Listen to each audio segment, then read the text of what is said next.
Hello friends, Vardhan academy में आप सभी का स्वागत है। दोस्तों, आज की इस वीडियो में हम लोग NCERT बिहार की जो बुक्स आपकी भूगोल की चल रही हैं उसमें 6 और 7th की बुक्स हमने कंप्लीट कर दी है। और ईयर क्लास जो 8वीं कक्षा है उसमें आपके छः यूनिट हैं। टोटल 7 यूनिट है, लेकिन 7वां यूनिट में कुछ खास नहीं है, सिर्फ 6 यूनिट हमें यहाँ पे डिस्कस करने हैं। इसमें हमने पहली इकाई मतलब पहली यूनिट हम लोग पिछली वीडियो में पढ़ चुके हैं। ठीक है, आज की वीडियो में हम लोग इकाई 2 और इकाई 3 यूनिट सेकंड और यूनिट थर्ड 2 पढ़ेंगे। यूनिट 2 में हम लोग भारतीय कृषि के बारे में पढ़ेंगे। यूनिट थर्ड जो है उसमें हम लोग उद्योग से संबंधित चीज़ों को पढ़ेंगे। ठीक है, और कुछ लोगों ने मुझे कमेंट किया था कि सर थोड़ा धीमे मतलब जल्दी जल्दी स्पीड में मत बोला करिए, थोड़ा धीमे धीमे बोला करिए, भले थोड़ी वीडियो लंबी हो जाए। ठीक है, तो उस चीज़ को हम यहाँ पे ध्यान रखेंगे और आराम से समझाने की कोशिश करेंगे। अगर आप लोगों को फिर भी कुछ गड़बड़ लगे तो आप लोग कमेंट बॉक्स में कह सकते हैं। ठीक है, नेक्स्ट वीडियो में उसको सुधार लिया जाएगा। ठीक है, तो स्टार्ट करते हैं। सबसे पहले हमारे देश की 60% जनसंख्या कृषि कार्यों से ही जीविका पाती है। ठीक, अगर क्वेश्चन इस तरीके से बन जाए कि भारत के कितने प्रतिशत लोग कृषि पर निर्भर हैं, तो लगभग कितनी 60%। ठीक है, अब आगे देखते हैं।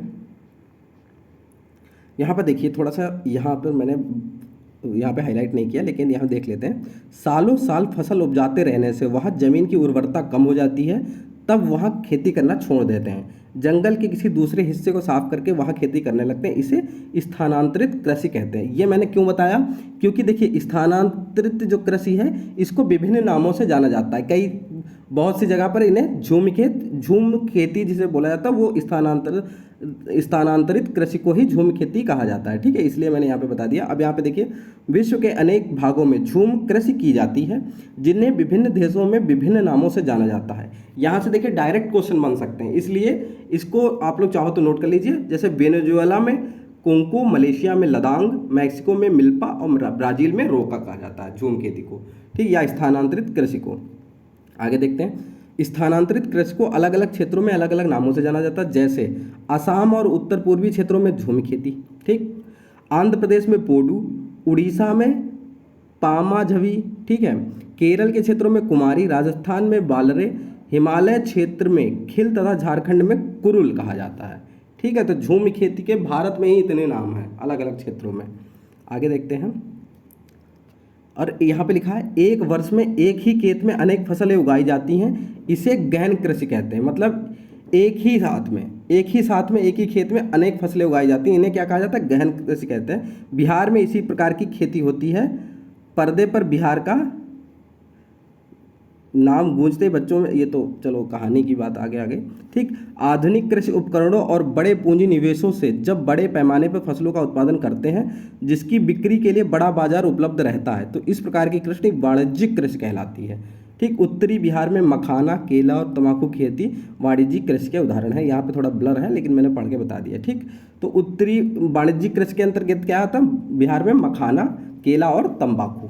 ठीक, खरीफ फसलें क्या होती हैं, देखिए 3 ऋतुओं के आधार पर 3 फसलें होती हैं, खरीफ, रबी और जायद। ठीक, सबसे पहले खरीफ देख लेते हैं। मानसून आने के साथ ही अर्थात जून जुलाई में बोई जाने वाली और अक्टूबर नवंबर में काटे जाने वाली फसलें खरीफ फसलें कहलाती हैं। अभी जो समय चल रहा है ये खरीफ फसलों का चल रहा है। इसमें मुख्य रूप से धान, मक्का, जूट, मूंगफली आदि उपजाए जाते हैं। ठीक है, जो लोग गांव से संबंधित हैं वो लोग तो ये सब चीज़ें जानते होंगे।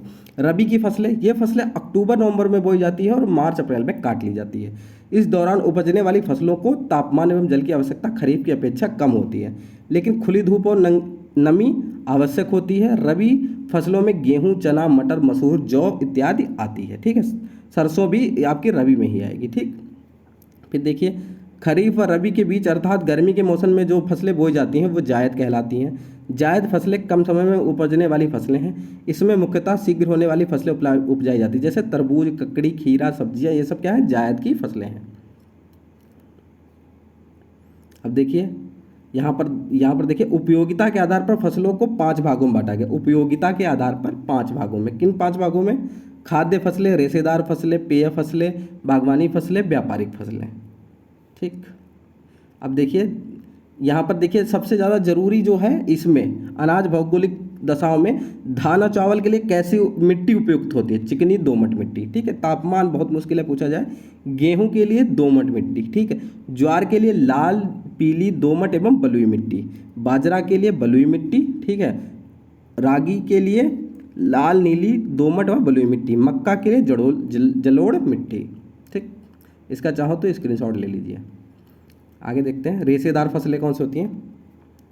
बढ़ाई, कपास और जूट की फसलें प्रमुख रेशेदार फसलें हैं। कपास के पौधों के लिए काली मिट्टी और 50 से 100 सेंटीमीटर वर्षा के साथ 210 पाला रहित दिन व खिले धूप की आवश्यकता होती है। गुजरात, महाराष्ट्र, मध्य प्रदेश, तमिलनाडु, राजस्थान इत्यादि मुख्य उत्पादक राज्य हैं। बिहार में कपास की खेती तो नहीं होती, लेकिन जूट की फसल खूब उगाई जाती है। बिहार में जूट खूब होती है। ठीक है, यह कहते हुए वे मुस्कुराए, पुनः आगे कहने लगे, इसे सुनहरा रेशा भी कहा जाता है। जूट को क्या कहते हैं? सुनहरा रेशा। ये देखिए, यहाँ से इस टाइप के क्वेश्चन खूब पूछे जाते हैं। ठीक है, सुनहरा रेशा किसे कहा जाता है? जूट को। बिहार में किशनगंज, पूर्णिया, अररिया, दरभंगा, सहरसा में इसकी खूब उपज होती है। ठीक, जूट से ही बनती। कूजी जो है, पुताई जिससे नहीं, पुराने समय में चूना से जो होती थी, वो कूची जो है वो जूट से ही बनती थी। भारत और बांग्लादेश इसके उत्पादन में अग्रणी देश हैं। भारत और बांग्लादेश। अब देखिए, पेय फसलों में देखिए, असम, पश्चिम बंगाल, मेघालय, त्रिपुरा, तमिलनाडु, केरल, हिमाचल प्रदेश में चाय की फसल होती है। बिहार के किशनगंज और पूर्णिया में भी चाय की फसल होती है। भारत विश्व में चाय का अग्रणी निर्यातक देश है। ठीक, अग्रणी निर्यातक देश है। दूसरा पेय कौन सा है? कॉफ़ी है। भारतीय कॉफ़ी को मधुर कॉफ़ी भी कहा जाता है। यह कर्नाटक, तमिलनाडु, केरल में पैदा किया जाता है। भारतीय कॉफ़ी अपनी गुणवत्ता के कारण काफ़ी लोकप्रिय है। ठीक, तो चाय कहाँ होती है और कॉफ़ी कहाँ कहाँ उपजाई जाती है, तो ये आप लोग समझ लीजिए। फिर है बागवानी फसलें, केला, आम, लीची, सब्जियों, फूलों आदि की घरेलू खपत खूब है। फूलों की खेती पर्व, त्योहारों, शादी ब्याह और औषधियों की आपूर्ति करने में महत्वपूर्ण भूमिका निभाती है। सब्जियों की मांग प्रतिदिन होती है, इसलिए साग सब्जियों की खेती को ट्रक फार्मिंग भी कहा जाता है। ट्रक फार्मिंग भी कहा जाता है। फिर देखिए, व्यापारिक फसलें अब कौन सी होती हैं? रबर, मखाने, तंबाकू, मिर्च, गन्ना, ये सब व्यापारिक फसलें हैं। रबर को छोड़कर बाकी फसलें बिहार में बहुतायत में उपजाई जाती है। मतलब बाकी क्या है? रबर छोड़ी मखाने, तंबाकू, मिर्च, गन्ना, ये सब।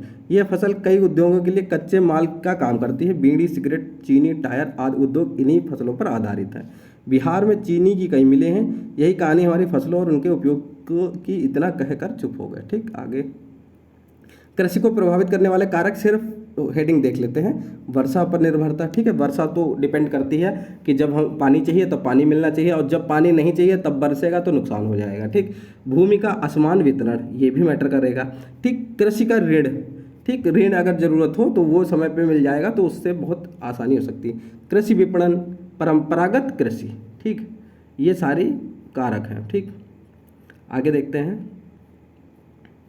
यहाँ पे देखिए, 1960 के दशक में कृषि के क्षेत्र में व्यापक बदलाव आए। इन्हीं बदलावों के कारण इसे हरित क्रांति का नाम दिया गया। कब आया था हरित क्रांति? कब आई थी? 1960 के दशक में। 1960 के दशक में। ठीक, भारत में पंजाब, हरियाणा, पश्चिमी उत्तर प्रदेश के किसानों ने सबसे पहले वैज्ञानिक कृषि उपकरणों का उपयोग किया था। ठीक, अब देखिए, जैविक खाद। जैविक खाद जीवों के अवशेष, खरपतवार, गोबर, पत्तियों, छिलकों को सड़ाकर बनाया जाता है। उसको क्या कहते हैं? जैविक खाद। असम प्रदेश में चाय की सर्वाधिक खेती होती है। दक्षिणी चीन में भी चाय के बड़े बड़े बागान हैं, लेकिन दार्जिलिंग के हैप्पी घाटी के चाय की विश्व में सर्वाधिक मांग है। हैप्पी घाटी की जो चाय है उसकी सर्वाधिक मांग है विश्व में। ठीक, चाय बागान में काम करने वाले अधिकांश स्थानीय कछारी लोग होते हैं। कौन से? कछारी लोग होते हैं चाय बागान में काम करने वाले। ठीक, अब देखिए, पंजाब भारत का अग्रणी कृषि उत्पादक देश है, इसीलिए इस प्रदेश को गेहूं का कटोरा। ठीक, पंजाब को क्या कहा जाता है? गेहूं का कटोरा। ठीक, ठीक है, तो ये हमारी दूसरी इकाई या कह लें सेकेंड यूनिट कंप्लीट हो गई। अब हम लोग इसी वीडियो में थर्ड यूनिट भी कंप्लीट कर लेते हैं। देखिए, सेकेंड यूनिट हमारी कंप्लीट हो गई। अब थर्ड यूनिट हम लोग स्टार्ट कर रहे हैं। ये है उद्योग से संबंधित। ठीक, आगे देखते हैं। जो भी जिससे जहाँ से क्वेश्चन बन सकते हैं सिर्फ उतना चीज़ें देखेंगे हम लोग। कच्चे मूल्यों को अधिक मूल्यों के उत्पादों में परिवर्तित किया जाना ही उद्योग है। ठीक है, ये कभी कभी परिभाषाएं भी 4 ऑप्शन देके पूछ ली जाती। कच्चे माल को अधिक मूल्य के उत्पादों में परिवर्तित किया जाना क्या है? क्या कहा जाता है? उद्योग। उद्योगों का वर्गीकरण देखिए, एक तो कच्चे माल के आधार पर होता है, फिर पूंजी निवेश के आधार पर होता है, फिर स्वामित्व के आधार पर होता है, फिर प्रमुख भूमिका के आधार पर और कच्चे एवं तैयार माल की मात्रा एवं भार के आधार पर। ठीक, अब देखिए कच्चे माल के आधार पर कृषि आधारित उद्योग हो गए, खनिज आधारित उद्योग, वन आधारित और समुद्र आधारित, ये कच्चे माल के आधार पर हो गए उद्योग। फिर देखिए पूंजी निवेश के आधार पर, इसमें देखिए पूंजी निवेश कुटीर उद्योग, लघु उद्योग और वृहत उद्योग। ठीक है, फिर स्वामित्व के आधार पर निजी क्षेत्र, सार्वजनिक क्षेत्र, संयुक्त क्षेत्र और सहकारी क्षेत्र, ठीक, कोऑपरेटिव। ठीक, प्रमुख भूमिका के आधार पर आधारभूत उद्योग और उपभोक्ता उद्योग। लास्ट तक कच्चे एवं तैयार माल की मात्रा एवं भार के आधार पर यह है भारी उद्योग और हल्के उद्योग। यह है उद्योगों का वर्गीकरण।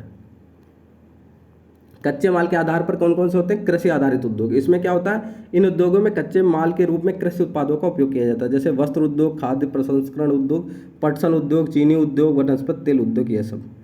फिर खनिज उद्योग। खनिज उद्योगों में, इन उद्योगों में खनिज एवं धातुओं का उपयोग कच्चे माल के रूप में किया जाता है, जैसे लौह इस्पात उद्योग, सीमेंट उद्योग, तांबा प्रगलन उद्योग, एल्युमिनियम प्रगलन उद्योग।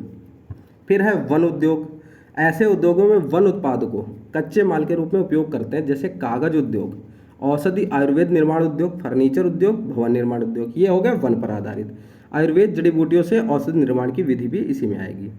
फिर समुद्र आधारित उद्योग। इसमें सागर एवं महासागरों से प्राप्त जीवों, वनस्पतियों एवं खनिजों का उपयोग इस उद्योग के कच्चे माल के रूप में किया जाता है, जैसे खाद्य प्रसंस्करण, औषधि, मछली उत्पादन, सीप संघ से जुड़े उद्योग, खनिज तेल, लहरों से ऊर्जा प्राप्त करना इत्यादि। फिर पूंजी निवेश के आधार पर देख लीजिए, इसमें कुटीर उद्योग। ऐसे उद्योग में परिवार के सदस्य ही उत्पादन का कार्य करते हैं तथा इसमें विशेष पूंजी की आवश्यकता नहीं होती, जैसे टोकरी बनाना, सूप बनाना, सूत काटना, सजावट के सामान, ये सब कुटीर मतलब बहुत छोटे स्तर पर। ठीक है, फिर लघु उद्योग होता है। वर्तमान समय में 1 करोड़ रुपए से कम का निवेश जिस उद्योग में किया जाता है वह लघु उद्योग की श्रेणी में आता है। इसके अंतर्गत उत्पादों का निर्माण छोटी मशीनों इकाइयों द्वारा होता है, जैसे खाद्य प्रसंस्करण उद्योग, रेशम उद्योग, माचिस निर्माण, फर्नीचर उद्योग इत्यादि, ये सब लघु में आएगा। अब वृहत उद्योग 1 करोड़ से ऊपर, ये आपको राशि पता होनी चाहिए। ठीक है, 1 करोड़ से ऊपर है तो वृहत में आएगा, 1 करोड़ से नीचे है अगर वो लघु में आएगा। ठीक, इससे अधिक पूंजी वाला जो होगा वो बृहत उद्योग के अंतर्गत आएगा। बड़े पैमाने पर उद्योग बड़ी मात्रा में वस्तुओं का उत्पादन करते हैं, इसमें उच्च स्तरीय प्रौद्योगिकी एवं बड़े पैमाने पर पूंजी निवेश होता है। अब देखते हैं स्वामित्व के आधार पर। ठीक, स्वामित्व के आधार पर सार्वजनिक क्षेत्र के उद्योग। इसमें कौन? इन उद्योगों का स्वामित्व एक संचालन पूर्ण रूप से सरकार द्वारा होता है, जैसे सेल, भेल, रेल कारखाना, आयुध कारखाना, ये सब क्या है? सार्वजनिक क्षेत्र के। निजी क्षेत्र में इस तरह के उद्योग का स्वामित्व एक संचालन निजी व्यक्ति द्वारा या व्यक्तियों के समूह द्वारा होता है, जैसे टाटा, रिलायंस, बजाज, बिरला, जिंदल इत्यादि, ये सब निजी क्षेत्र के उद्योग हैं। ठीक, संयुक्त क्षेत्र, इसके अंतर्गत स्वामित्व एक संचालन सरकार एवं निजी व्यक्ति, सरकार भी होती है और निजी व्यक्ति के समूह द्वारा होता है, जैसे मारुति उद्योग। ठीक है, फिर है सहकारी कोऑपरेटिव। इसका स्वामित्व कच्चे माल की पूर्ति करने वाले उत्पादकों, श्रमिकों या दोनों के हाथों में होता है तथा लाभ हानि का विभाजन भी अनुपातिक होता है, जैसे सुधा डेयरी, केरल के नारियल आधारित उद्योग आदि, ये सब। अब भूमिका के आधार पर उद्योग देख लेते हैं। आधारभूत उद्योग कौन से होते हैं? जिनके उत्पादों या कच्चे माल पर दूसरे उद्योग निर्भर हैं, उन्हें आधारभूत उद्योग कहते हैं, जैसे लोहा इस्पात, तांबा गलाना, खनिज गलाना, एल्युमिनियम गलाना, वस्त्र उद्योग इत्यादि। उपभोक्ता उद्योग वैसा उद्योग जिसमें उत्पादन उपभोक्ता को सीधे उपयोग या उपभोग हेतु किया जाता है, जैसे दवा उद्योग, बर्तन उद्योग, टूथपेस्ट, मंजन, श्रृंगार प्रसाधन उद्योग, कागज उद्योग, रेडीमेड वस्त्र उद्योग इत्यादि, ये सब इसमें आ गए। अब देखिए कच्चे तथा तैयार माल की भार एवं मात्रा के आधार पर उद्योग कौन से होते हैं। अब यहाँ पे देखते हैं कच्चे तथा तैयार माल की मात्रा, भार एवं मात्रा के आधार पर। इसमें देखिए भारी उद्योग, इसमें आएगा भारी उद्योग उन उद्योगों को कहते हैं जिनके उत्पादों का वजन काफ़ी होता है, जैसे लोहा इस्पात, मोटर गाड़ी उद्योग, सीमेंट उद्योग, पोत निर्माण उद्योग आदि। हल्के उद्योग में वैसे उद्योग जिनके कम भार वाले कच्चे माल का प्रयोग कर हल्के तैयार माल का उत्पादन किया, जैसे विद्युत उपकरण उद्योग, घड़ी उद्योग, बल्ब उद्योग, पीतल के बर्तन उद्योग, ये सब इसी में आएंगे। अब देखिए भारत के औद्योगिक नगर के बारे में हम लोग बात कर लेते हैं। ठीक, तो इसको दिखाते हैं आपको यहाँ पर। पुणे, मुंबई, पुणे क्षेत्र, बेंगलोर, चेन्नई, सेलम क्षेत्र। ठीक, अब यहाँ पे अहमदाबाद, बड़ोदरा, सूरत क्षेत्र, विशाखापट्टनम, गुंटूर औद्योगिक क्षेत्र, गुड़गांव, दिल्ली, मेरठ औद्योगिक क्षेत्र, कोल्लम, तिरुवनंतपुरम औद्योगिक क्षेत्र, औद्योगिक प्रदेश, छोटा नागपुर औद्योगिक क्षेत्र एवं हुगली क्षेत्र, ये सब क्या है? प्रमुख औद्योगिक क्षेत्र हैं इंडिया के। ठीक, तो देखिए यहाँ पर ये पहला पार्ट यहाँ पे कंप्लीट हो गया, जो सेकंड यूनिट थर्ड यूनिट है उसका। अब यहाँ पे लौह इस्पात उद्योग हम लोग देख लेते हैं। लौह इस्पात उद्योग, इसमें लौह इस्पात उद्योग के बारे में जानकारी हम लोग देखते हैं, क्या किस तरीके से क्वेश्चन बन सकते हैं। भारत में प्रमुख लौह इस्पात केंद्र झारखंड, देखिए प्रमुख लौह इस्पात केंद्र कौन कौन से हैं? झारखंड है, उड़ीसा, छत्तीसगढ़, पश्चिम बंगाल, कर्नाटक और तमिलनाडु में है। ठीक, अब यहाँ पे देखिए क्या कहते, किसको लौह इस्पात केंद्र कहते हैं। यहाँ पे लिखा है जैसे रेलगाड़ी, पुल इत्यादि। इसके अलावा खनन में प्रयोग होने वाली मशीनें, कृषि उपकरण, बड़े बड़े पोत, रेलमार्ग, औद्योगिक एवं विद्युत इकाइयाँ इत्यादि सभी निर्माण लौह इस्पात से किया जाता है। इन सभी वस्तुओं के निर्माण हेतु जिस स्थान पर लौह इस्पात का उत्पादन किया जाता है उसे लौह इस्पात उद्योग केंद्र कहा जाता है। ठीक, और क्षेत्र कौन से लौह इस्पात केंद्र कौन से हैं? झारखंड, उड़ीसा, छत्तीसगढ़, पश्चिम बंगाल, कर्नाटक, तमिलनाडु, ये सब हैं। अब आगे देखते हैं।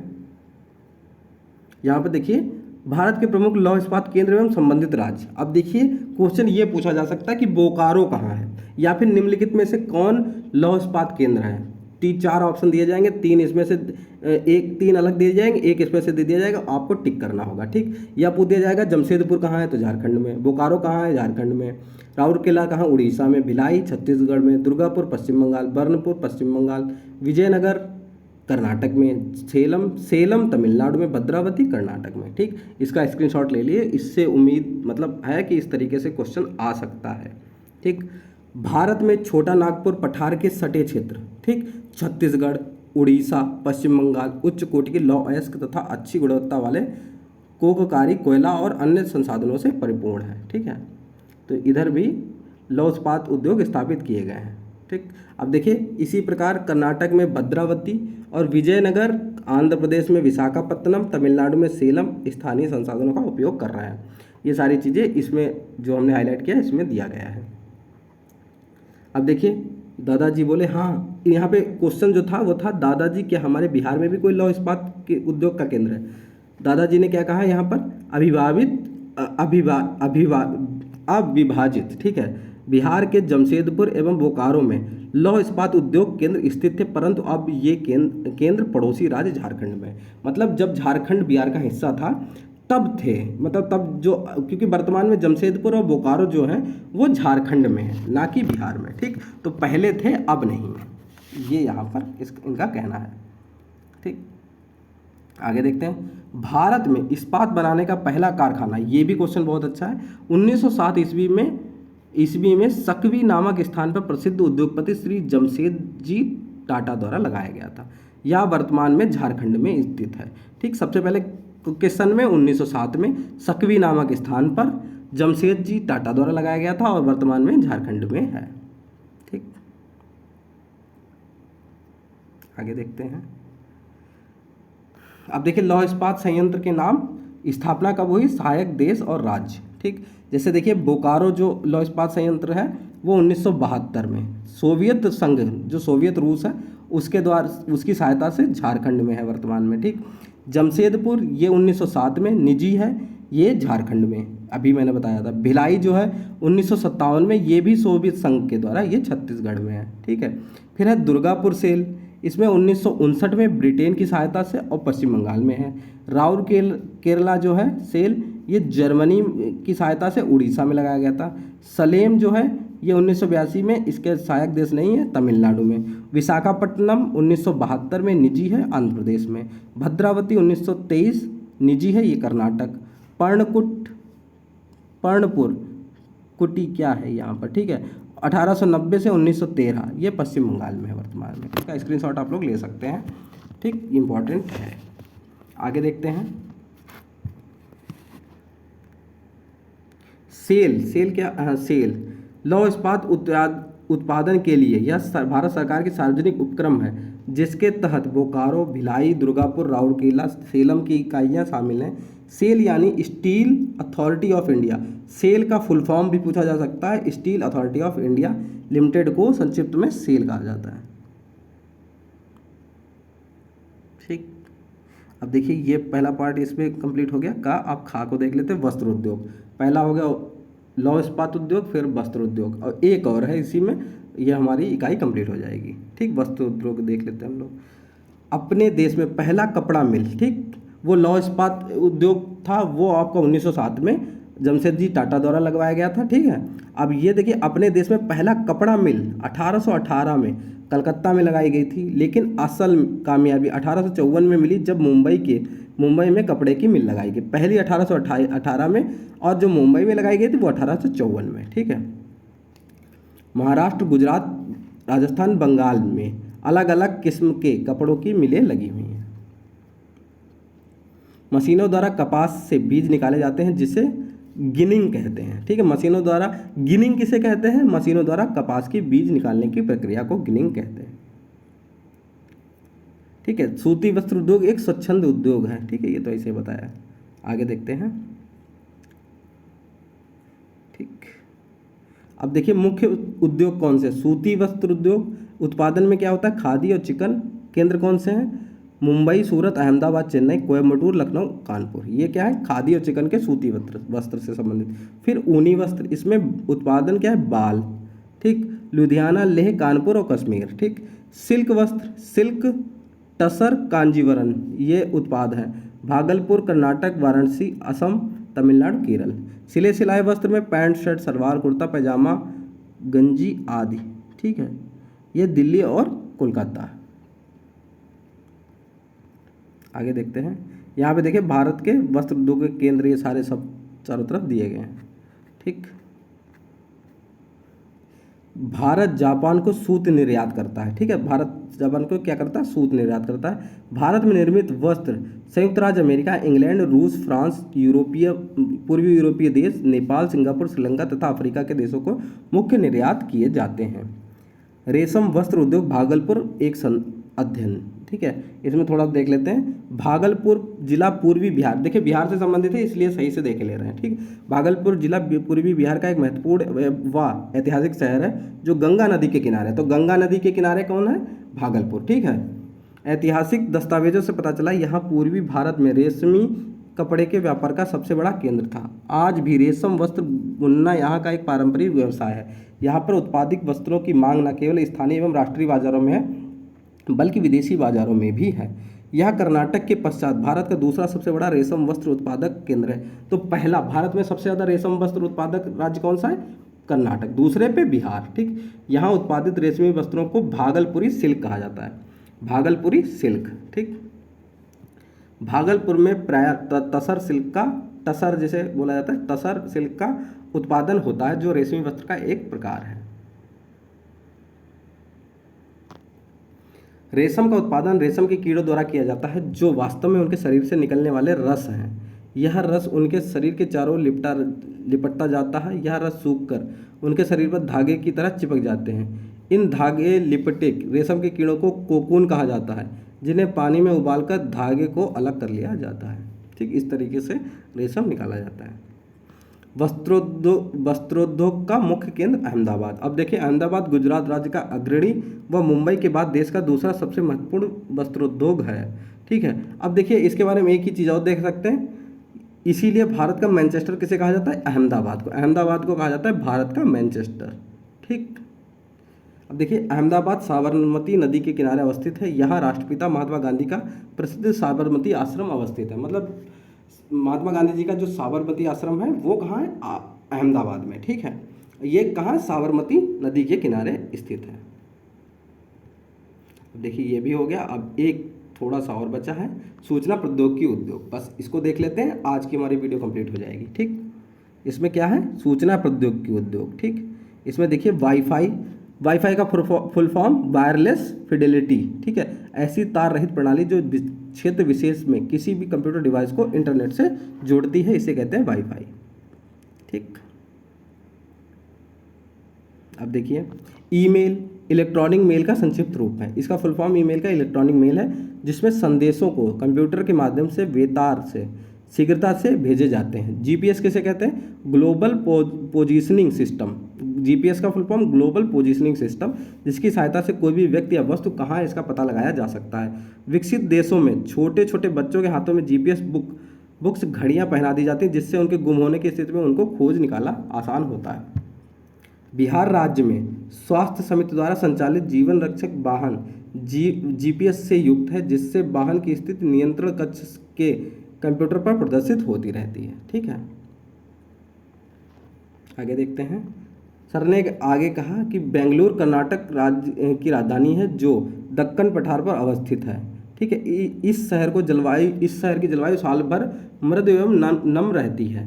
यह शहर धूल मुक्त है और बगीचों से भरपूर है, इसीलिए उसे गार्डन सिटी कहते हैं। जो बेंगलोर है उसे क्या गार्डन बगीचों का शहर या गार्डन सिटी के नाम से जाना जाता है।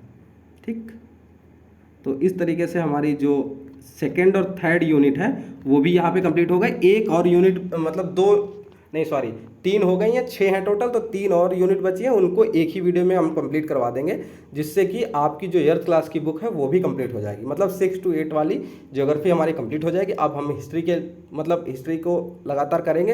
हिस्ट्री भी जल्दी से 1 सप्ताह में ख़त्म करने की कोशिश करेंगे, फिर आपकी पॉलिटी करवा देंगे, फिर आपका 10th क्लास पर लगेंगे। हमने 5 अगस्त तक कक्षा 8 तक की बुक्स का टारगेट रखा था। उम्मीद है ये उससे 10 दिन पहले ही हो जाएगा। ठीक है, तो दोस्तों आज की वीडियो में सिर्फ इतना ही। मिलते हैं अभी नेक्स्ट वीडियो में, तब तक के लिए नमस्कार।